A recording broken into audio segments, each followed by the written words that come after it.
வணக்கம் மக்களே. இது பார்த்திங்கன்னா கார மீன் ரசம். இதுக்கு பார்த்திங்கன்னா வெங்காயம், தக்காளி, பச்சை மிளகா, சீரகம் இதெல்லாம் அரைச்சி வச்சுக்கிறணும். வெங்காயம் வந்து தாளிக்கிறதுக்கு தக்காளியும் அரைச்சி நம்ம தாளிச்சிக்கலாம். அப்புறம் பச்சை மிளகா, சீரகம், மிளகு, பூண்டு இது வந்து கொஞ்சம் நம்ம அரைச்சி வச்சுக்கிறோம். அது கூட தேங்காய் தனியாக கூட அரைச்சிக்கலாம், அப்படி இல்லைன்னா சேர்த்து கூட அரைச்சிக்கலாம்.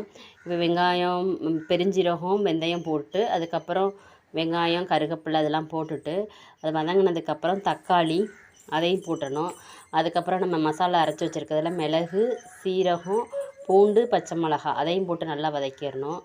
வதக்கினதுக்கப்புறம் கொஞ்சம் லேசாக மிளகாத்தூள், சிலவங்க மிளகாத்தூள் போடுவாங்க, சிலவங்களுக்கு மிளகாத்தூள் காரம், ஏன்னா பச்சை மிளகாயில் கொஞ்சம் காரம் போடுறதுனால கொஞ்சமாக மிளகாத்தூள் அதுவும் போடணும்.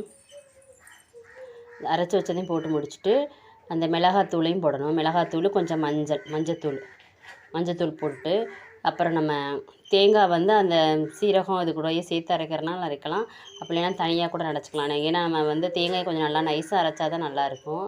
அதுக்கப்புறம் பார்த்திங்கன்னா தண்ணி ஊற்றிட்டு மஞ்சத்தூளும் போட்டதுக்கப்புறம் தண்ணி ஊற்றிட்டு கொஞ்சம் நேரம் தேங்காயும் அரைச்சி ஊற்றி கொஞ்சம் நேரம் லேசாக கொதிக்க விடணும். தண்ணி ஊற்றினதுக்கப்புறம் தேங்காயும் ஊற்றிட்டு கொஞ்சம் நல்லா குழம்பு வந்து லேசாக அந்த ரசம் வந்து கொதிக்கிற அளவுக்கு விட்டதுக்கப்புறம் அதுக்கப்புறம் எடுத்து நம்ம அந்த மீனை போடணும். மீனை போட்டுட்டு மீன் ஒரே ஒரு கொதிச்சா போதும். ஏன்னா இந்த மீன் வந்து உடஞ்சிரும், அதனால் வந்து ரொம்ப நேரம் கொதிக்கவெல்லாம் விடக்கூடாது குழம்ப. மீன் போட்டு ஒரு 2 நிமிஷம் 3 நிமிஷத்துலயே நம்ம இறக்கிடணும். அதுக்கப்புறம் பார்த்திங்கன்னா இதை வச்சு சாப்பிட்டிங்கன்னா சூப்பராகவே இருக்கும். இந்த மீன் பார்த்திங்கன்னா இப்போ பால் சுறா கொடுக்குறவங்க, குழந்த பெற்றவங்களுக்கு கொடுப்பாங்கல்ல, அந்த பால் சுரக்கிறதுக்காக அந்த மீனுக்கு நிகரான மீன் இது. ஆனால் இந்த மீன் வந்து ரேட்டு வந்து கம்மி தான், பால் சுறா அளவுக்குலாம் இல்லை, ரேட்டு கம்மி தான். என்ன இதில் கொஞ்சம் முள் இருக்கும். அப்புறம் பார்த்திங்கன்னா க்ளீன் பண்ணுறது கொஞ்சம் கஷ்டமாக இருக்கும், ஏன்னா சின்ன சின்ன மீனாக இருக்கிறதுனால. மற்றபடி டேஸ்ட் வைஸ் சூப்பராக இருக்கும். இந்த மாதிரி செஞ்சு சாப்பிட்டா பால் சுரக்கிறதும் நல்லாயிருக்கும். Okay, thank you.